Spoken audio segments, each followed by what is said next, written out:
Hello guys! Hello para sa lahat ng Scorpio. Scorpio, tingnan natin kung anong messages. Vibration, gabay energy para sa lahat. This is general reading. So, alamin natin kung anong messages. Energy para sa lahat. Para to sa lahat ng mga Scorpio. Scorpio, May 1 hanggang 15 of 2025 tayo. Ano bang message na para sa'yo? Okay. Okay, first card natin is bring love into the situation. New Moon in Aquarius. So, Scorpio, sinasabi ng barahan na lahat ng gagawin natin, okay, dapat may pagmamahal.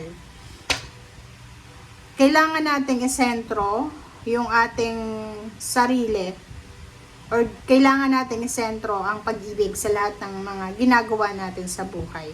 Okay?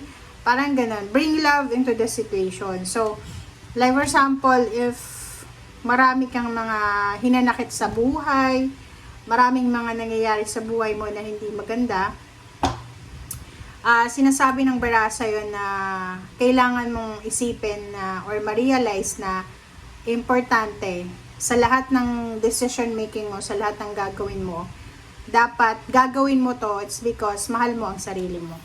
Okay? Okay.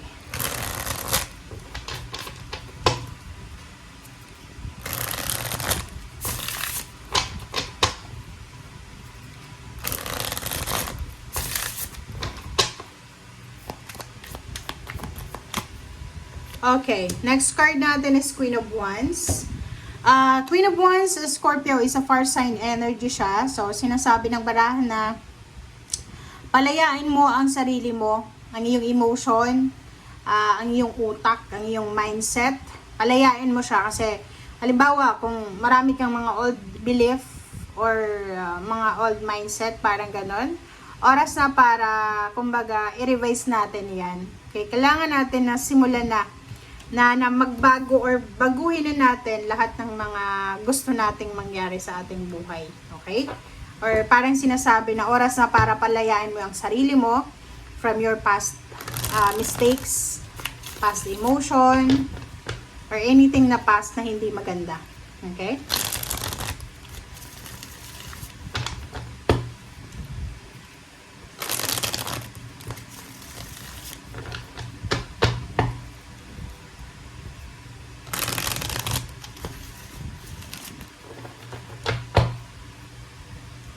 Okay, Scorpio.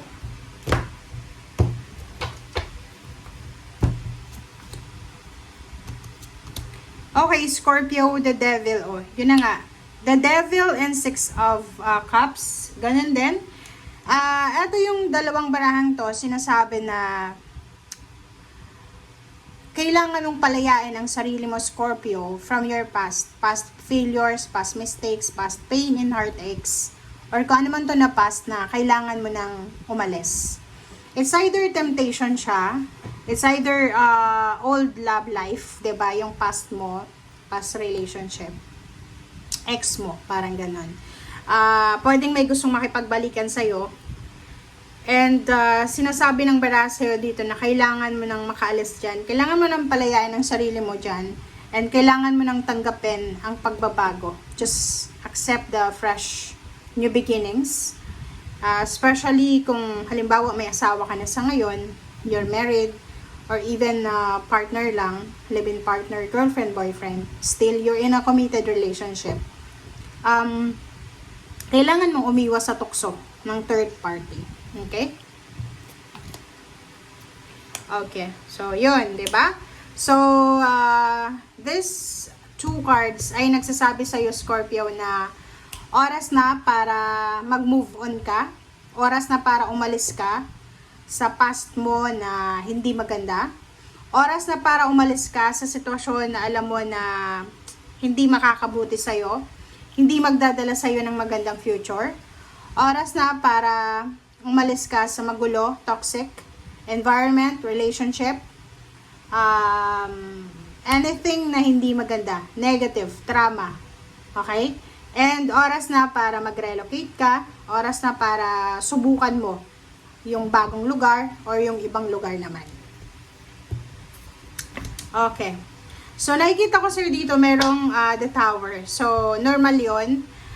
Normal sa buhay ng tao na like pag aalis tayo, 'di ba? Makakaramdam ka ng lungkot, ng galit minsan, or yung mga heartbreak, 'di ba? Pag may naghihiwalay, talagang isa doon or pareho sila, or kung may mga anak, yung mga anak masasaktan talaga. And ganun din, ito sinasabi ng barahan na meron ditong Scorpio na pag nakapag-desisyon siya na palayain niya yung sarili niya sa isang toxic na relationship, talagang masasaktan niya yung isang tao. But, masasaktan niya yung isang taong to, okay, makaka-experience yung taong to ng distractions, ng kung ano man na pagsubok, pain and heartaches, but ikaw, parang makakaalis ka sa stagnation, makakaalis ka sa restrictions, yung parang feeling mo sinasakal ka sa relationship, ay posibleng matapos na to, or posibleng mawala na to, okay? Oh, 'di ba? So nakikita ko sir dito, sinasabi ng barahan dito, Scorpio, na siguro maraming beses ka na gusto mo nang makaalis talaga sa pain and heartaches, or gusto mo na talagang makalaya. It's all about freedom. Freedom from any negativity, drama, or anything na hindi na nagwo-work or hindi na kailangan para sa'yo.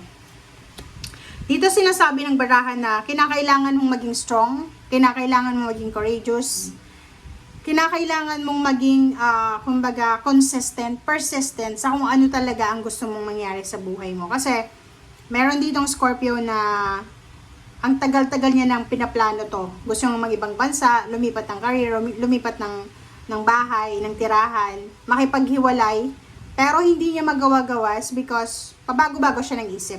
Okay? Minsan gusto niya, minsan ayaw niya. So, dito sinasabi na sa lahat ng decision mo, mapamaganda man yan o hindi, talagang may masasaktan ka. But, sinasabi ng baraha sa'yo na kailangan mong hanapin kung saan ka liligaya. Kailangan mong hanapin kung sino yung tao na pwedeng magbibigay talaga sa'yo ng yung overall happiness talaga, guys. Hindi yung superficial happiness. Hindi material na bagay, kundi siya yung kahit wala ng pera, wala ng pagkain, talagang siya yung magdadala sa'yo ng strength and motivation. Oh, sorry. Diba? Tingnan mo siya. May hangman na reverse. So, sinasabi ng baraha, ang dami mong mga pinaplano na hindi mo tinutuloy.